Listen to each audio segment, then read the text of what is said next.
Hello, so we continue with the fourth adhyay called Jnana Karma Sannyasi Yoga. Shloka 17.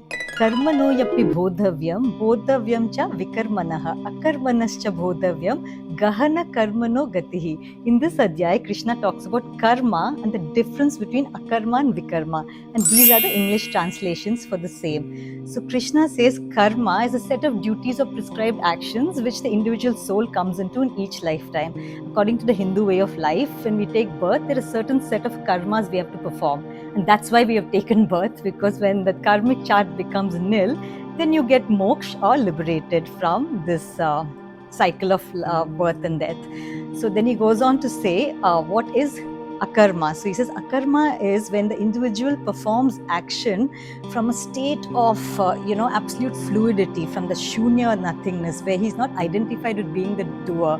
And he calls this state akarma. And the Tao's teachings mention the same. From the Tao teaching, this is a quote: the master gives himself up to whatever the moment brings.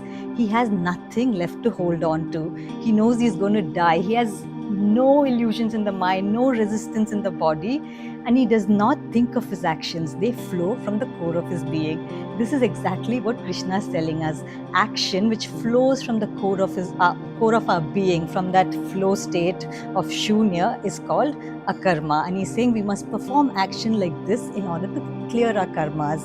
And he calls vikarma as a state where the individual is completely identified as a doer of the action. They're also attached to the fruits of their action. Such an individual is also in resistance. They have preferences. Oh, I want it this way, I want it that way.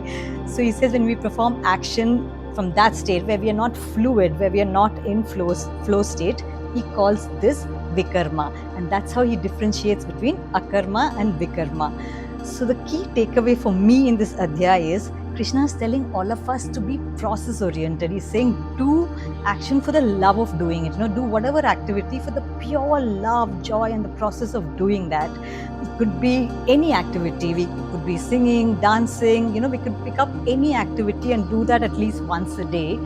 And ideally, our entire day should become like that. And eventually, our entire life should become like that. It should become a celebration of love. Everything we do must come from that space of love for doing it, so that we can enter states of flow and clear our karmas. This is the key takeaway in this adhyay. Jai Shri Krishna. Thank you for watching.